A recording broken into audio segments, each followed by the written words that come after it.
think it's time to blow this scene. Get everybody in the stuff together. Okay, 3, 2, 1, let's jam.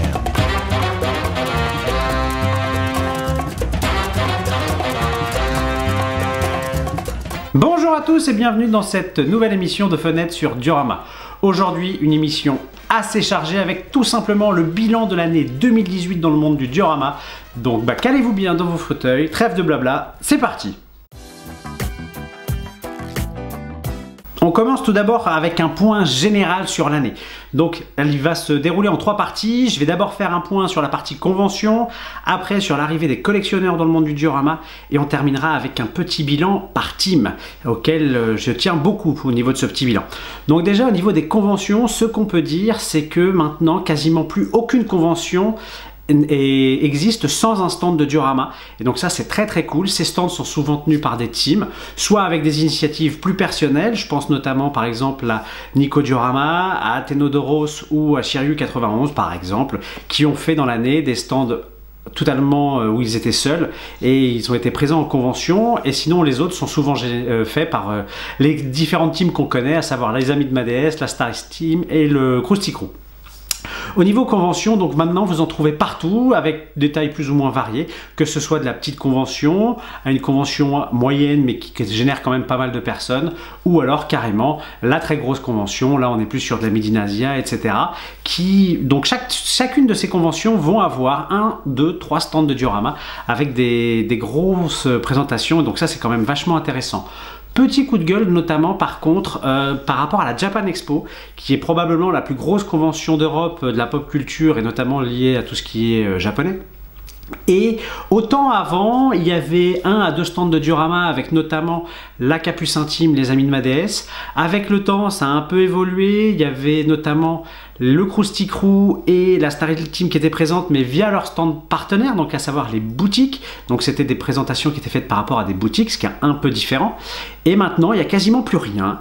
La Japan Expo, par son choix politique, ses orientations et par le coût qu'elle propose des stands au niveau amateur, fait que finalement, les différentes équipes, les différents collectifs n'ont soit pas les moyens, soit pas la possibilité de se déplacer dans cette convention, et donc le diorama n'est juste pas présent dans la plus grosse convention d'Europe.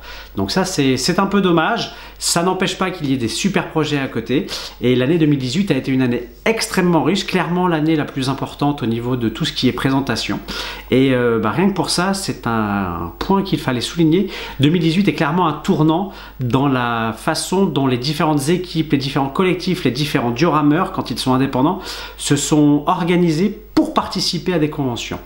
Cette participation a également été un petit peu modifiée. Cette année notamment, on peut voir que des collectionneurs se sont mis dans le monde du diorama à solliciter énormément des diorameurs pour faire quelque chose, certes au départ pour leur collection personnelle, je pense notamment à Carlos Costa, ou alors à un Mike Tigra qui lui a carrément donc changé complètement sa politique au niveau de sa collection Senseiya qui était liée au Misklos. Il a apparemment tout revendu, ou en tout cas gardé très peu de choses, et il est passé donc sur des résines, notamment les Tsume, et il fait travailler un diorameur qui est Akira Creation, un italien, de façon à pouvoir mettre en scène sur un 6e donc généralement, toutes les figurines de la gamme, toutes les résines, avec des dioramas. Donc on voit déjà que les collectionneurs amènent quelque chose de nouveau un petit peu, avec une personnalisation de leur propre collection par des diorameurs. Et évidemment, ici, le lien avec les conventions va se faire également avec Nathan Seyaman, qui, au terme de 2 événements qui ont été la Medinasia et le Hero Festival de Marseille, a sollicité énormément de diorameurs et même des customers de figurines, de façon à pouvoir proposer des projets complets, et les a présentés lors de stands assez imposants et qui ont eu un énorme succès auprès du public. Que je vous renvoie à la page Facebook où j'ai fait quelques photos ou récupéré des photos de ce qui avait été fait avec les différentes réalisations, etc. Mais on voit clairement que le monde du diorama évolue avec l'arrivée des collectionneurs.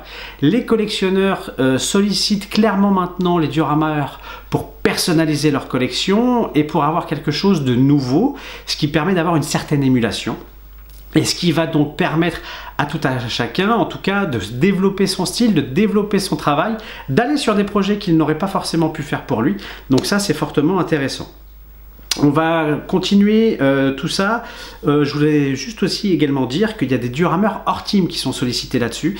Et ça, c'est aussi intéressant puisque il n'y a pas forcément besoin de faire partie d'un collectif pour être remarqué. Je vais parler notamment de Dioramat, l'atelier d'Aldébaran ou Diodim 35, qui au moment des expositions ne faisaient pas forcément partie soit des amis de Madès, soit de la Star Team, soit du Crousticro ou de tout ce que vous voulez, mais qui ont quand même pu exposer via ces moments-là.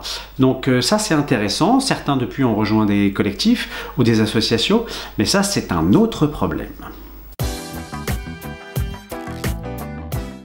On enchaîne avec un bilan par team au niveau de tout ce qui est diorama.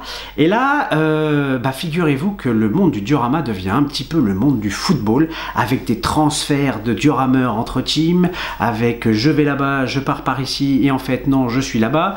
Bref, il y a eu pas mal de changements, beaucoup de recrutements. Et ça crée forcément beaucoup de mouvements autour de tout ça, mais ça renouvelle un petit peu aussi les créations et les réalisations, donc ça c'est intéressant. On va commencer par les Amis de Madès.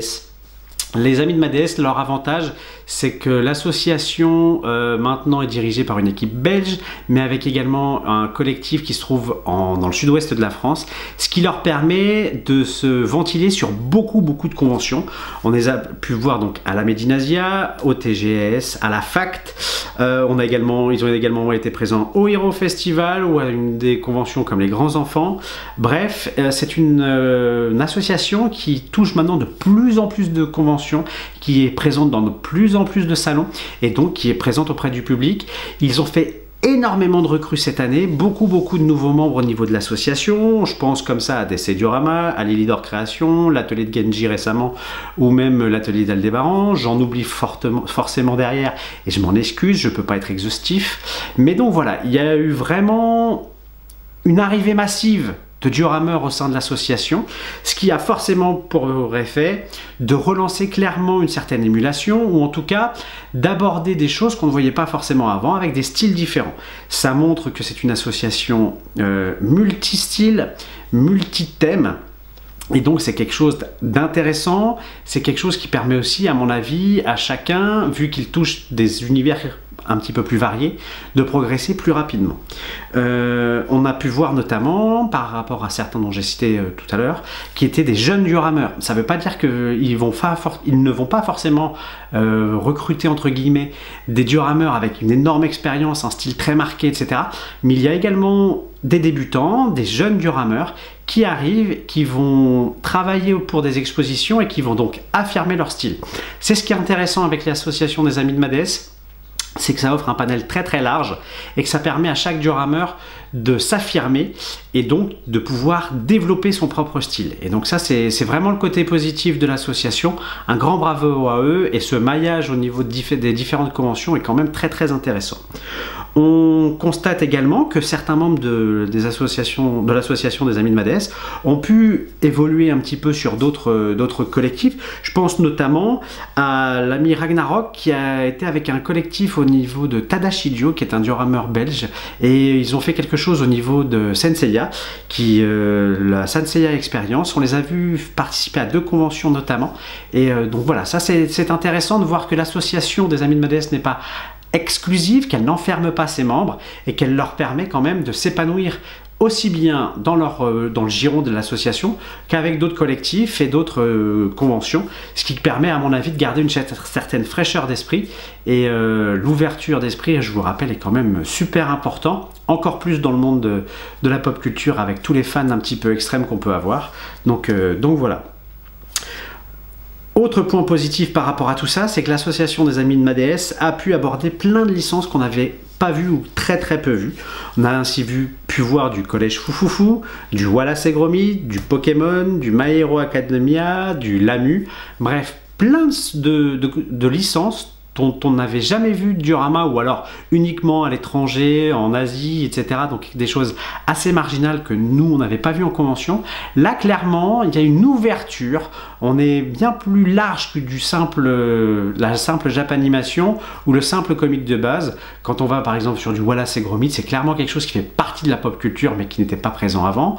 On a un côté également de nostalgie, on a bien vu notamment des corps Sherlock Holmes, etc. Bref, il y a toute cette partie qui existe, et donc ça c'est toujours aussi intéressant. Et donc voilà ce petit bilan pour les amis de Madès qui ont quand même clairement continué leur marche en avant et montrent toujours leur omniprésence dans le monde du diorama. Un grand bravo à eux.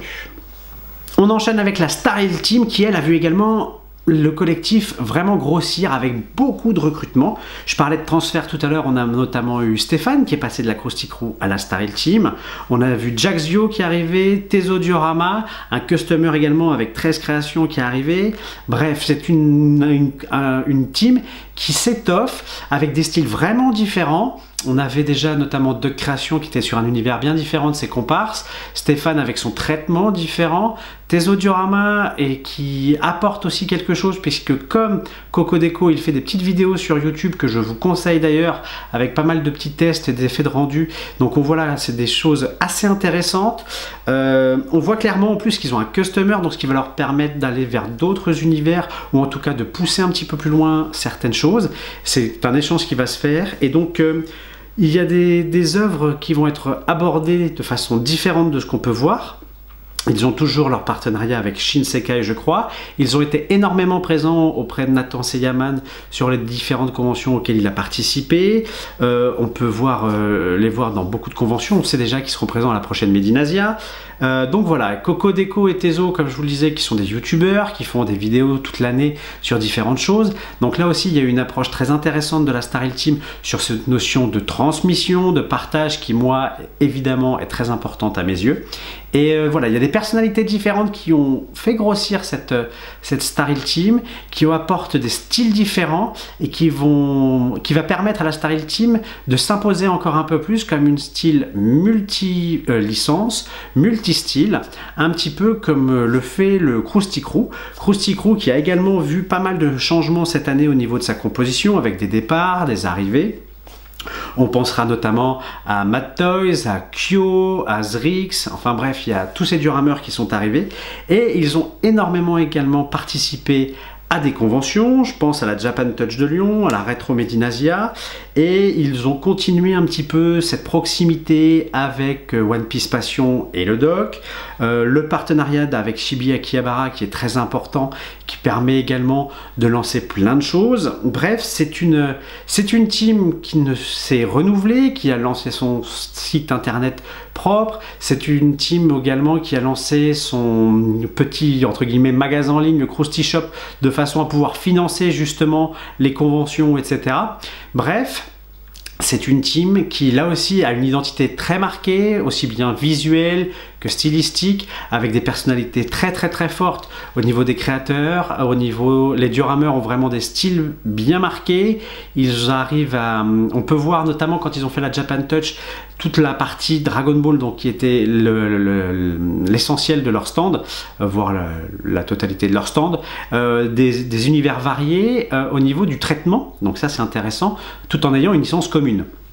On voit que Raki est toujours le leader un petit peu au niveau de tout ce qui va être vidéo, avec des vidéos très importantes sur le détaillage de la création du diorama, avec vraiment cet aspect technique, cet aspect tutoriel qui permet à tout à chacun de refaire le diorama ou en tout cas de s'inspirer des choses.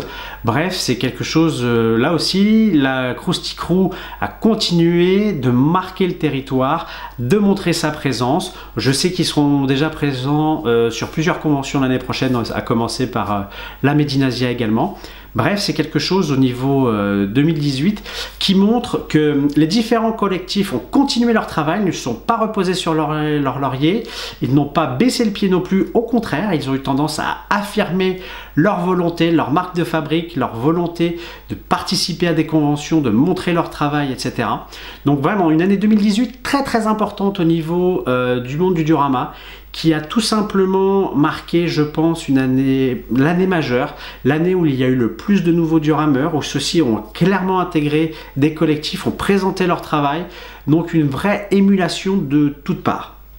Je voudrais quand même tirer, non pas une sonnette d'alarme, il ne faut pas exagérer, mais si je peux me permettre un petit conseil de vieux con, c'est de dire un petit peu attention aux guerres d'ego qui ne sont pas productives. Je connais assez de monde, etc., pour sentir qu'il y a certaines guéguerres, etc., puisque certains peuvent ne pas s'apprécier, ça peut arriver, ou en tout cas ne pas comprendre forcément les intentions des uns des autres, ou en tout cas mal les interpréter. Ce qui est important, c'est que c'est super qu'il y ait autant de Diorameurs, j'espère qu'il y en aura encore plus, qu'il y aura même encore plus de teams, de façon à ce qu'il y ait une vraie émulation. C'est intéressant de voir ce que certains peuvent faire pour que d'autres progressent. Ce n'est que comme ça qu'on le fait. Par contre, il faut que ce soit une émulation et non pas une concurrence. Dans ce cas-là, la concurrence n'aura rien de bon dans un côté diorama, ce n'est que de la passion, des bouts de poli. Donc voilà, faites attention un petit peu à tout ça. Et surtout, vous, spectateurs, encouragez tout le monde parce que tout le monde le mérite et tout le monde a fait un super travail cette année. On continue avec les FSD Awards. Comme l'année dernière, j'avais fait des petites récompenses entre guillemets pour mettre en avant des dioramas, des diorameurs qui m'avaient interpellé, qui m'avaient marqué au cours de cette année. Et on va enchaîner, on va faire exactement la même chose cette année avec quelques catégories supplémentaires. Je vais notamment commencer tout simplement par la page Facebook qui m'intéresse le plus, qui j'estime apporte le plus au niveau du diorama.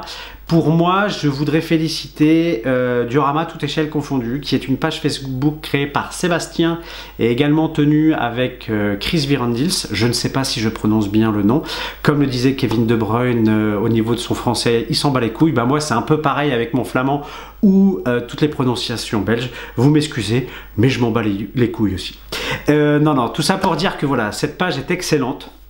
Elle permet à chacun de montrer son travail sur l'ensemble des licences. C'est-à-dire que vous n'avez pas forcément à faire de la pop culture, vous pouvez très bien faire quelque chose au niveau d'urbain, des voitures, etc.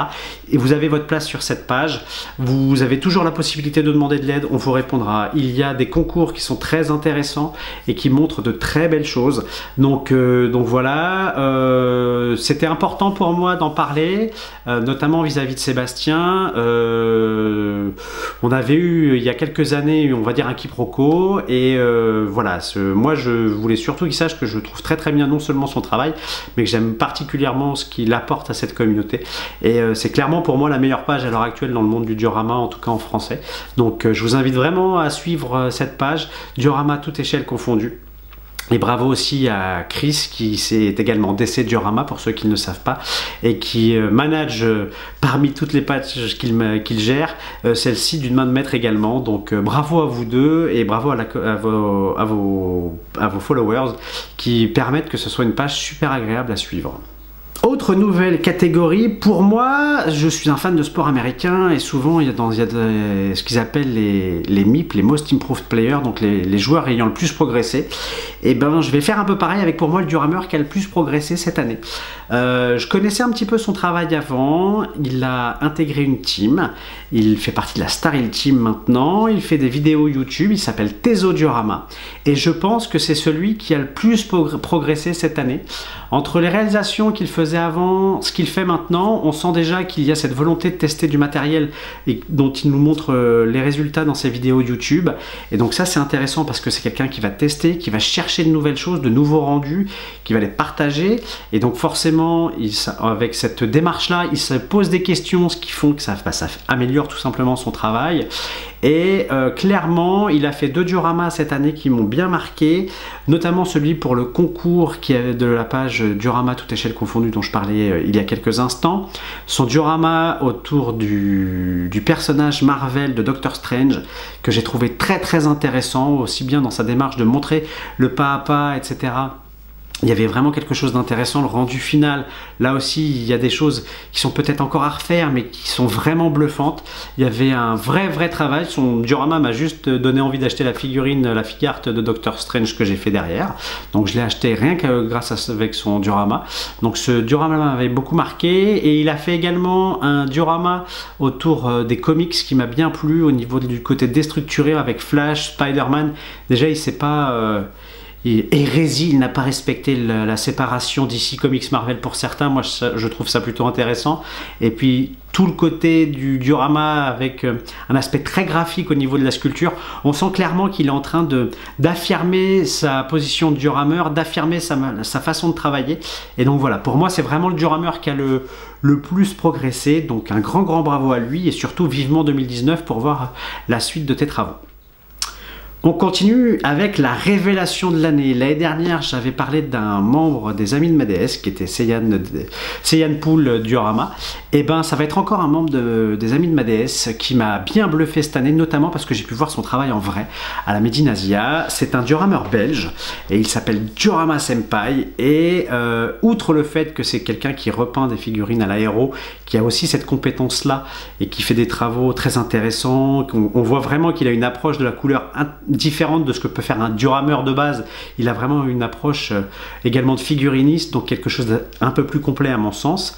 Et ça lui permet d'avoir notamment des rendus très intéressants. Moi, je suis clairement tombé amoureux de certains de ces dioramas, notamment celui qu'il avait fait pour la Made in Asia, pour Nathan Seyaman, celui de Son Goku avec tout le côté Japon traditionnel, etc. Là aussi, il y avait quelque chose de très graphique au niveau du rendu.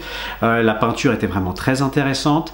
Il y avait ce diorama également au niveau de Jinbei de One Piece qui était en cours de réalisation, que j'ai vraiment beaucoup apprécié. Il y avait le choix également de faire le film avec Beerus au niveau de Dragon Ball, le yacht, etc., qui sont vraiment des choses un petit peu différentes de ce qu'on peut voir. Donc c'est des partis pris intéressants. Il y avait un côté également très graphique au niveau du rendu, au niveau du bateau, les fenêtres, etc. C'était clairement quelque chose qui se rapprochait de l'animé. Donc c'était vraiment intéressant. Donc voilà, Diorama Senpai est clairement pour moi la révélation de l'année. Diorameur qui a explosé pour moi réellement et qui, même s'il n'a pas une production excessive et vraiment très énorme, je trouve que c'est quelqu'un qui à chaque fois sort quelque chose de réfléchi, d'intéressant et avec des bases qui amènent vraiment quelque chose de nouveau. Donc clairement, la révélation de l'année pour moi, un grand bravo à lui. On termine ces remises des prix par le diorama de l'année, car je ne fais pas de diorameur de l'année pour l'instant, j'estime que ça serait un peu trop présomptueux. Mais le diorama de l'année a été assez évident pour moi depuis plusieurs mois. Et puis forcément, courant décembre, il y en a un qui s'est sorti les doigts et qui a remis un petit peu les choses sur le tas et j'ai hésité. Et donc il n'y aura pas un diorama de l'année mais bien deux.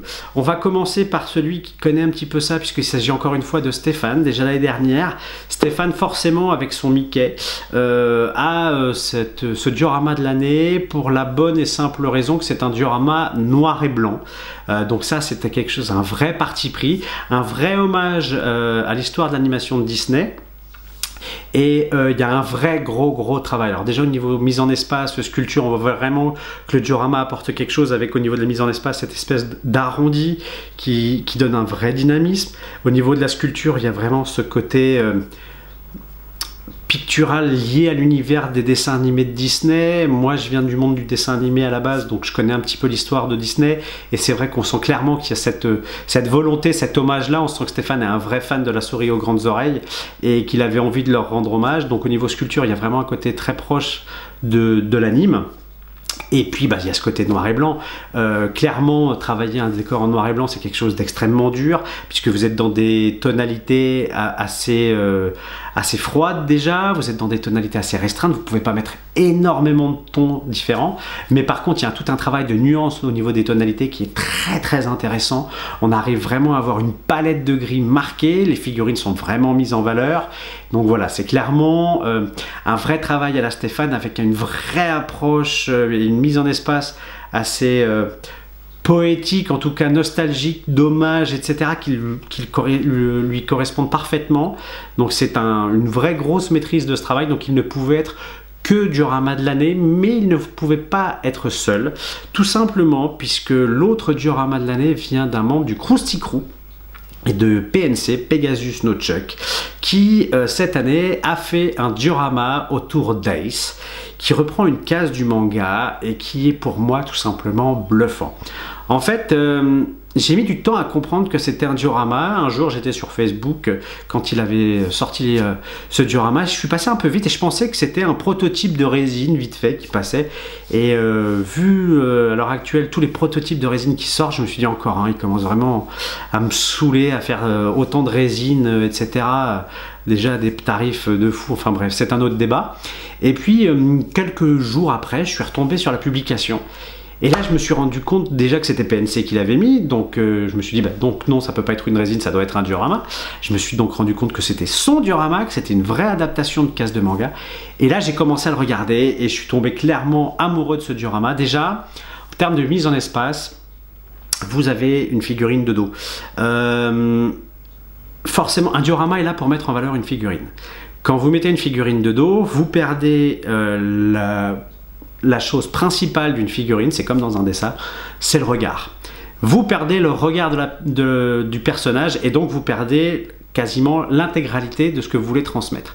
Or là, le personnage est de dos et ça marche parfaitement. Donc rien qu'avec ça déjà, il y a un travail qui est top en termes de mise en espace. Au niveau du diorama, le reste est assez basique dans le sens où la mise en espace reprend la case du manga et est complètement frontale. Maintenant, vous allez commencer à regarder le travail de sculpture, où là déjà on voit que les onomatopées ont été sculptées. On voit qu'il y a un vrai travail au niveau des assiettes, etc. Donc toute la partie sculpture existe, il y a une vraie mise en scène du diorama, même des parties qu'on ne voit pas. Ça c'est clairement la marque de PNC de faire ce détaillage-là.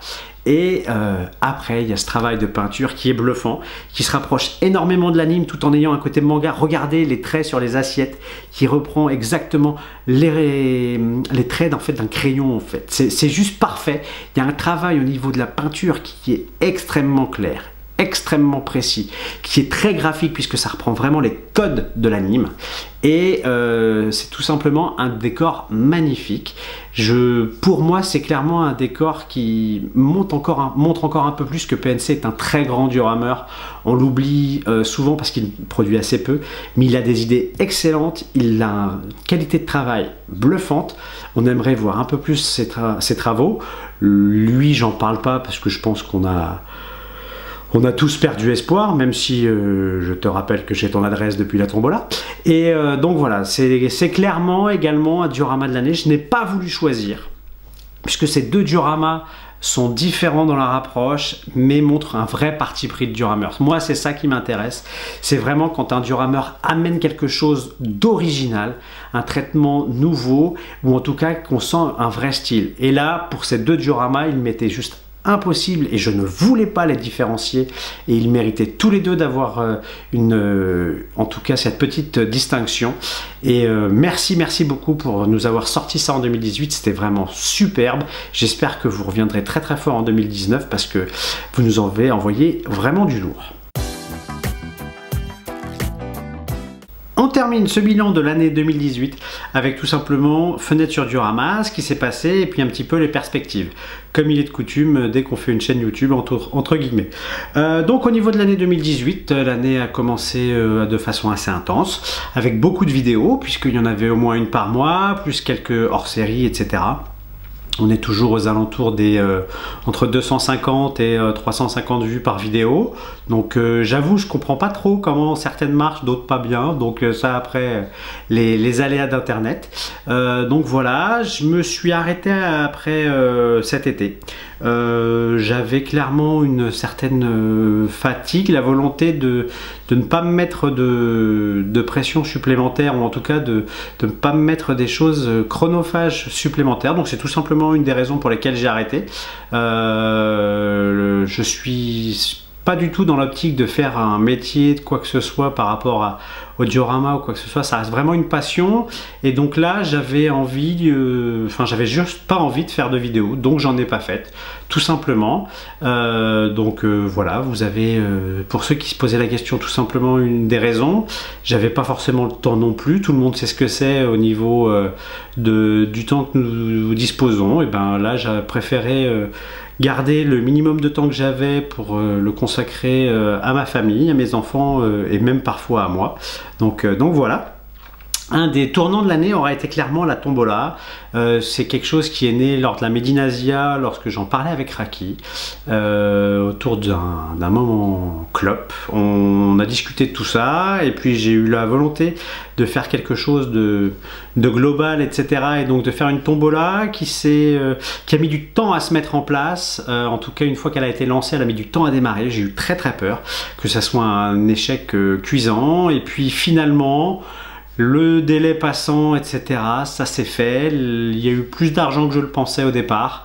Donc je suis vraiment content. Les dioramas sont bien arrivés à bon port.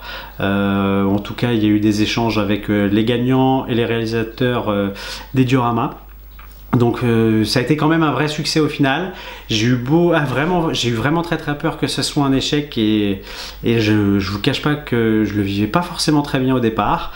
Après, ça reste une satisfaction. Est-ce que ça me donne envie de le refaire? Oui, pourquoi pas, pour une autre association, parce que l'idée ça resterait éventuellement de faire des choses différentes. Quand aucun engagement de ma part non plus, je veux pas m'engager et pas le faire. Donc voilà, donc ça sera vraiment au feeling, etc. Même si j'ai déjà une idée de l'assaut pour laquelle je voudrais faire quelque chose.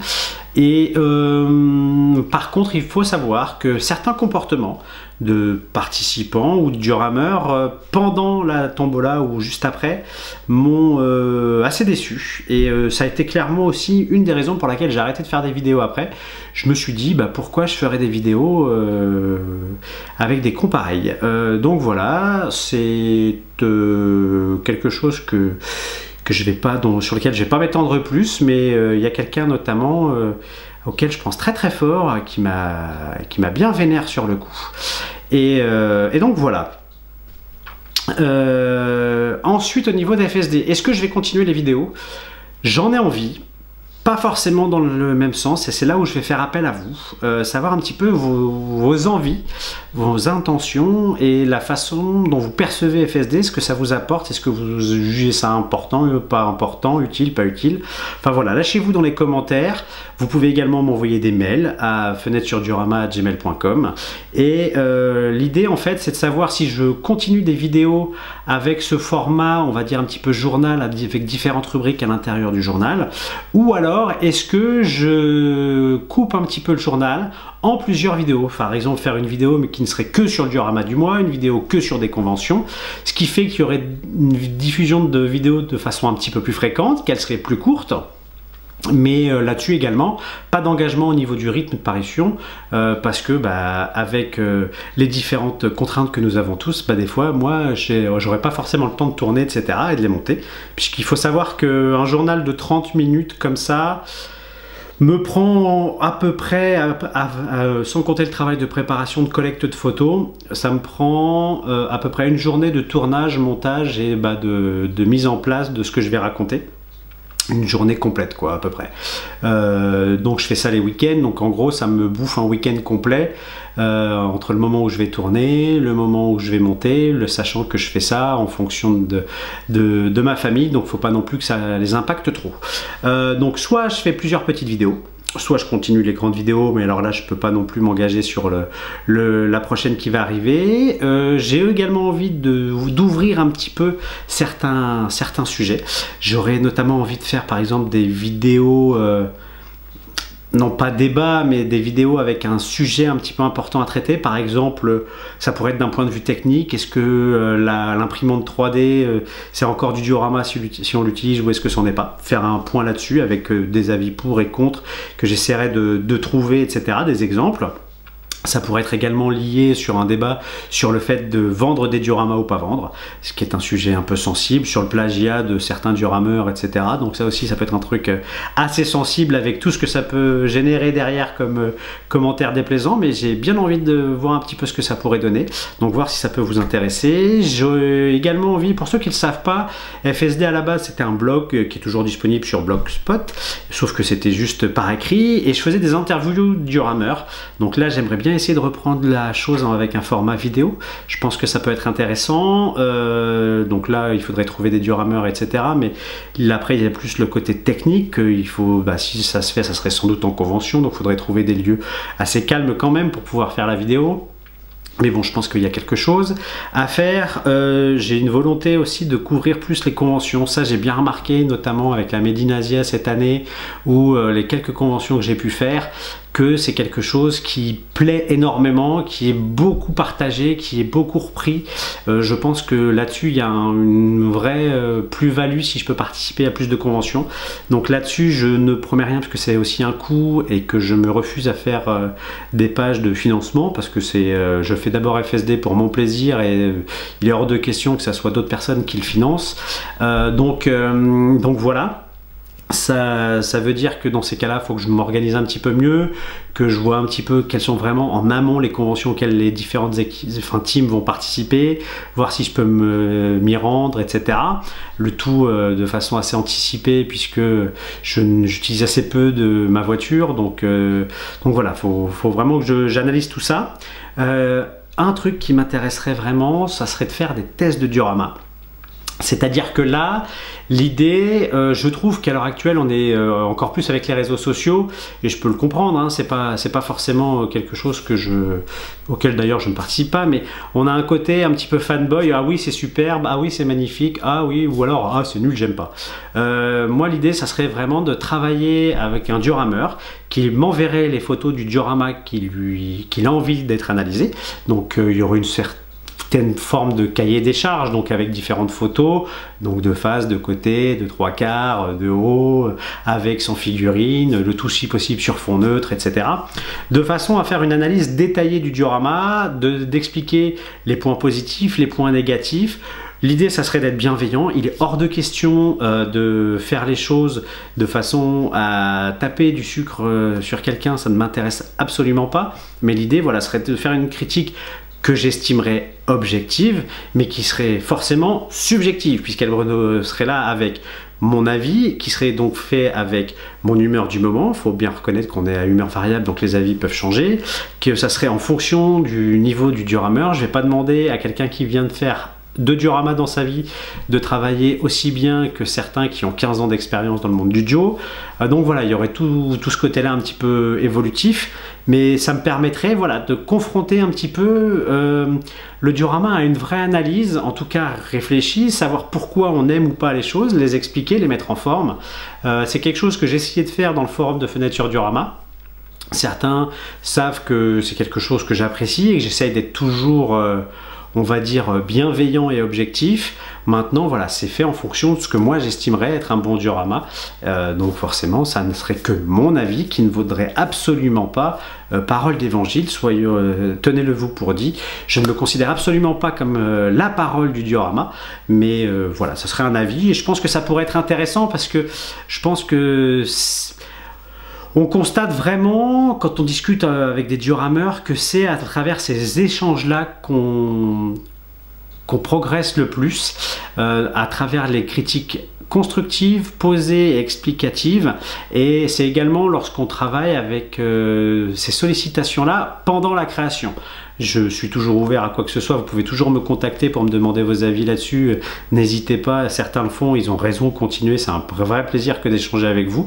En plus, je réponds à tout normalement, donc ça soit aussi bien les commentaires sur Facebook, s'il y a des questions sur YouTube et pareil dans la boîte mail d'FSD, donc n'hésitez pas, envoyez les choses. Donc voilà, quelles sont vos attentes par rapport à FSD? N'hésitez pas à donner votre avis, c'est très important pour moi.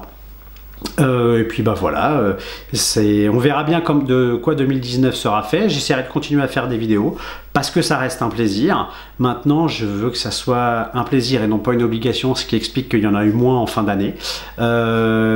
J'aimerais bien reprendre un petit peu le diorama. J'en ai fait un petit peu pendant les absences de vidéos puisque j'ai eu un petit peu de temps. Et donc voilà, j'étais ravi de pouvoir en refaire, mais je mets beaucoup de temps à continuer. Je me suis arrêté et j'ai du mal à me lancer. Donc il faudrait, pour ça que je voudrais sans doute faire ce que je vous expliquais, ce travail avec éventuellement les projets vidéo, ce qui m'obligerait un petit peu à travailler dessus aussi. Donc voilà, l'année 2018 a été extrêmement riche. Un grand merci à toutes les personnes qui suivent FSD, qui me soutiennent, qui m'écrivent et qui pensent que ce que je fais modestement est intéressant. Grand merci à vous. Vous êtes plus de 600 sur la page maintenant de Facebook. Les vidéos continuent leur bonhomme de chemin et j'aurais pas pensé que ça puisse être comme ça. Donc un énorme merci à vous, sincèrement. Sans vous, le monde du diorama ne serait pas ce qu'il est et c'est ça qui est le plus important. Je tiendrai également à terminer l'émission avec deux petites choses. J'ai eu cette année une super expérience qui était la Gamescom d'Arpajon où on a prouvé qu'un stand avec différentes teams, avec différents diorameurs qui des fois ne faisaient même pas partie de team, donc il y avait Coco de la Style Team, il y avait des membres du Krusty, il y avait Poilos, j'étais également présent. Ça montre que quand tout le monde est là, ça peut marcher. Ça me donne envie un jour, si possible, de faire quelque chose sous la bannière FSD avec plein de diorameurs. Ça, on verra bien avec le temps. Donc voilà, je voudrais également faire un clin d'œil à 3 personnes. Il y a la petite fille qui est la raison pour laquelle il y a eu la tombola et qu'on a travaillé avec SOS Gourmandise. Donc je voudrais faire dédicacer cette émission à cette petite fille, à elle, ses parents. Vous avez été un des moteurs d'FSD cette année, donc un grand merci à vous et bravo pour votre courage. Je voudrais également faire un grand coucou à mon grand poteau gladiateur, tout simplement. Et puis je voudrais également avoir une pensée pour Niki Del Diorama. Il comprendra pourquoi. Bravo pour tout ce que vous pouvez apporter, certes au monde du diorama, mais à la force que vous avez montré, que vous démontrez chaque jour au quotidien. Donc voilà, on se retrouve en 2019. Faites bien la fête, amusez-vous bien, passez un beau réveillon de la Saint-Sylvestre et 2018 sera comme 2019 et comme ça l'a été avant. Hein. Vous coupez pas les doigts, c'est très pratique pour faire du diorama. Petite dédicace à Jax Dio d'ailleurs. Salut!